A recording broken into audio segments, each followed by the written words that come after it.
Have you ever seen that diagram of food brands that shows that no matter what you buy, you're probably funneling money to one of the big 10, like Coca-Cola or Nestle or Kellogg's or freaking Unilever? Well, media is a little bit like that too. If you're watching something on screen, chances are it comes from one of the big 6 studios: Universal, Disney, Warner, Fox, Sony/Columbia, or Paramount. And as you can see, 3 of those are actually owned by service providers, right? Wrong, because that table is from 2015, and things have happened since. In 2016, AT&T, another service provider, paid $85 billion to acquire Time Warner, renamed it Warner Media, and eventually merged it with Discovery. That didn't go great, but it still counts. In 2018, the Walt Disney Company paid $71 billion to buy 21st Century Fox, which means that, amazingly, this incredible scene from Family Guy Doesn't seem to be a thing wrong with this place. Hello, everybody! Jew!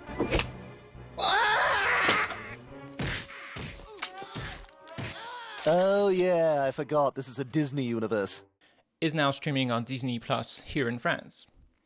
But wait, what happened to the other big Hollywood studios from the Golden Age? Well, RKO was sold for parts, Universal took over US distribution, and RKO Japan was sold to Disney. What about Metro-Goldwyn-Mayer? Well, it was sold to Sony in 2005 and then to Amazon in 2022. So, yeah, the media industry is big business with big money. And the lines between TV and cinema have blurred, in part due to the internet. Because sometimes in between the golden age of Hollywood and today, the landscape has changed dramatically. It used to be that you would come home from your stable job to your stable home and take the wife to the pictures, and that would be your entertainment. But pictures got bigger and bigger, requiring more time and money investment, and around the time the attention economy started developing, like everyone playing Farmville on Facebook and stuff, some people discovered that you could make much lower effort content and you'd get the same eyeballs, which is something you can now monetize because there's ad networks that give you a fraction of a fraction of a... You know how Spotify is bad for artists, how you need to get 250 streams to make a single dollar? So yeah, but that doesn't matter if you can just get enough views, right? If you grow big enough, then even a tiny fraction of that is quite a bit of money.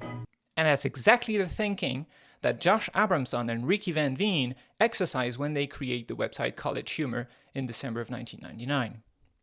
The vision? A humor site that would appeal to the advertising-friendly college-age demographic. And they kind of nail it, to be honest. Like, at first, it's mostly user-submitted content, so there's basically no costs and the views are just rolling in. But then over time, they hire writers and producers and all that jazz, and the quality of their original content skyrockets. Hi, America. My name's David Taylor. I'm the CEO of the company that makes Tide and its corollary product, Tide Pods, which is what I want to talk to you about today. You gotta stop eating the Tide Pods, okay? At the time of this video, the CollegeHumor YouTube channel has nearly 15 million subscribers, and its top videos have tens of millions of views. It is so successful that in 2006 they get acquired by IAC, a media conglomerate that at one point held properties like TripAdvisor and Ask Jeeves and Dictionary.com. You know how it works. The bigger fish eats the smaller fish, making an even bigger fish. Except sometimes the big fish gets bored and says, well, actually, we're not going to finance your living in my belly. And the point is, in January of 2020, IAC withdraws financial backing from CollegeHumor, and over 100 people lose their jobs. What the hell happened? Well, the social web happened. There's an excellent Wired piece you should read if you're into that. The short of it is, as platforms like YouTube and Facebook grew, people stopped watching stuff on individual websites and started watching it on those big platforms. A bunch of media properties changed their strategy around that. And then in 2019, Facebook went, whoops, we actually miscounted views all this time. So like the content you thought was much more popular on Facebook actually wasn't. And here's 40 million, and we're sorry, and it was all an accident, and we didn't mean it. And a bunch of people lost their jobs because they had pivoted to video, and it turns out it didn't pay as much as they thought it was gonna. So CollegeHumor's demise doesn't come as a surprise to anybody, because at that point there's mass layoffs and shutdowns all around the online comedy industry.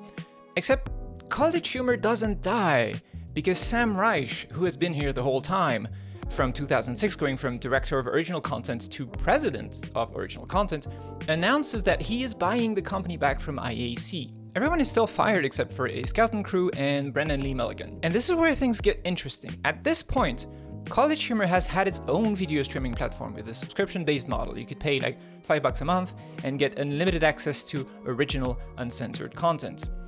And they don't mean that in like the we're gonna spread conspiracy theories and nobody can stop us ha ha ha sense. They mean that in like the we're done trying to please advertisers. It's not working out financially anymore anyway, and we just want to make good content for our audience directly. And I don't have the numbers. I don't know how Dropout is doing right now, but it's still around despite the pandemic and stuff. They had to shoot everything with webcams for a while. We're nearing the end of 2022 and there's still new content coming out on Dropout. And that is why I'm a happy subscriber, because it's a return from a numbers game, appeal to the widest audience possible so we can get that ad money strategy, to the let's just make something fun for whoever wants to see it strategy, which I like a lot. They're the little guys again. Except, unlike me, they have decades of experience producing video content and very talented writers and performers and crew, and so the production value of their stuff is just excellent.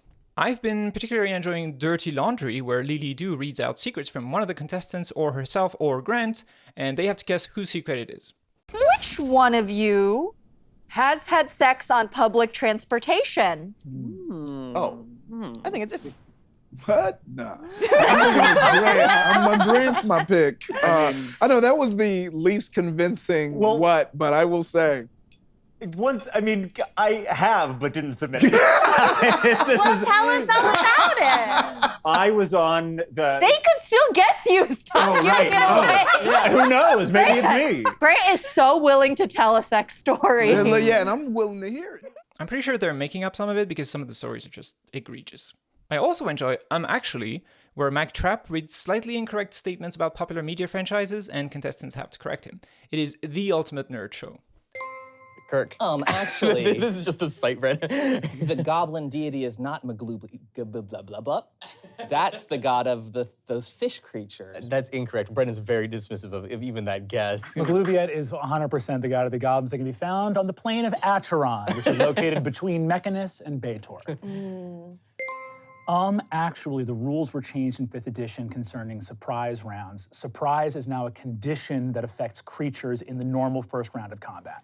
That is correct. Wow. Damn it.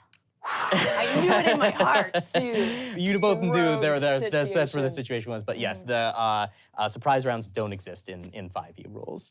And although I'm not on the level, when I do get it, I feel very good about myself. But my all-time favorite Dropout original is Game Changer, the only game show where the game changes every show, hosted by none other than Sam Reich. Lou, Sam says say something, we'll have to wait. I am paid by CollegeHumor, and I would like to come out as like someone who's paid by the company and say that is innocent. And that is the expressed opinion of formerly CollegeHumor, now Dropout, the show Game Changers, is innocent. Didn't do it. Whoever killed those people is still out there. This is the opinion of the company that puts this show on and produces it. We know that for a fact. It's in company emails that I will happily pull up on my phone. My excitement has flipped to fear for this episode. And the rest of this video is a personal appeal to Sam Reich. Sam, listen, we need to talk about your video player. We do, I'm sorry, I'm only doing this because I love you, but this is an intervention. But first, let's talk about what does work. The videos load fast. I've never had to wait for things to buffer. That is good. That is what you're paying Vimeo, and by extension Akamai, a lot of money for. And since Vimeo shares a co-founder with CollegeHumor, although he's now working at Facebook, I hope you're getting a good deal. You have a metric ton of content. The whole CollegeHumor back catalog is on there. Even though it's not the focus of the platform and it's kind of hard to browse, it's all there. That is very good. You have apps for iPhone, Android, various smart TVs, and even Xbox One. I imagine some of these are provided by Vimeo itself, but I'm hoping the main ones, like the website and the mobile, are under your control and you have developers who can help with that. And you're so close to it being good, but there's like a bunch of small details that make it really aggravating to use the platform, and this is my chance to make a numbered list, and who can resist numbered lists? This is the appropriate medium for them. Number 1. When the website is in full screen, the next video section never pops up. All you see is a blue gradient with a replay button for up to 20 seconds until it navigates to the next video and exits full screen. This is not the easiest thing to fix. YouTube had to turn their whole website into a single page app to make this work, but I believe in you. Number 2, subtitles. Both the website and the Android app forget that you enable subtitles as soon as you navigate to the next video. If you're binge watching short sketches, you not only have to re-enable full screen between every video, you also have to turn on subtitles again every single time. Number 3. Enabling subtitles on the web takes 3 clicks, one to open the subtitles menu, one to select English, then one to close the subtitles menu. On Android, that's 2 taps, open the menu and pick English. I don't think you're planning on adding captions in other languages, and if you did, you could just do what YouTube does and nest that under settings menu. Number 4. The default appearance of subtitles on the web player is pure white text on a pure black background with a lot of padding. It's extremely readable, which is good, but it's also extremely hiding anything underneath since all your subtitles appear at the bottom of the screen. It is possible to customize the appearance of those subtitles, but again, those settings are forgotten as soon as you navigate to another video. On Android, we have the opposite problem. Subtitles lack any sort of background and only have a slight black shadow unless your phone is in dark mode, at which point the shadow becomes white. I'm pretty sure that one's a bug. Number 5. On Android, toggling dark mode on or off breaks the app. It doesn't matter whether you're in full screen, floating window, picture-in-picture mode. In all cases, the app reloads and the player stays blank until you navigate to another video. Number 6. If you are in picture-in-picture mode, the next video doesn't get autoplayed. The player just kind of stops. This might be working as intended, I just think it's annoying. Number 7. If you enable picture-in-picture from full screen, the picture-in-picture player is pillar box. It has those 2 black bars on either side of the player. If you then go full screen again, the whole interface is messed up with the player being a square. And if you go picture-in-picture again, the floating player itself is now a square. Number 8.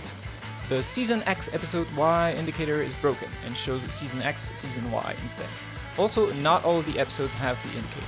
But at least, you're not putting extras into their own season anymore, which at the time led me to think that there was a second season of Total Forgiveness all along. Number 9. Some videos have tags, and if you click them, the player will collapse down and you're able to browse other videos or return to the currently playing video. I have 2 asks here. Do you have to pause the video while doing that? And can we get that everywhere in the app? It's very useful. Number 10. Depending on where you open a video from, you cannot find your way back to the season or show it's from. See, here I've tapped a Game Changer video from the homepage and there's next videos, but there's no link back to the Game Changer show or the season it's from. And that's the list. Again, I really like Dropout and I want to see it succeed.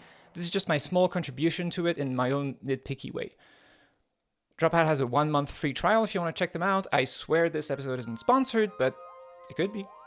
Huge thanks, as usual, to all my supporters on Patreon and also to my sponsors on GitHub. That's new.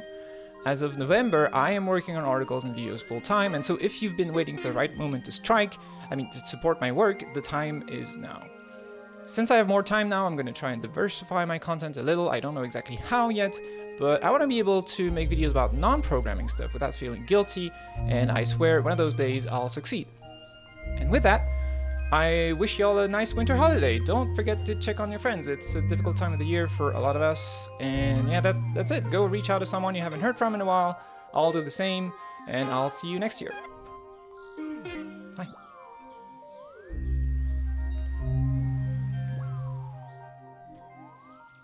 Yeah.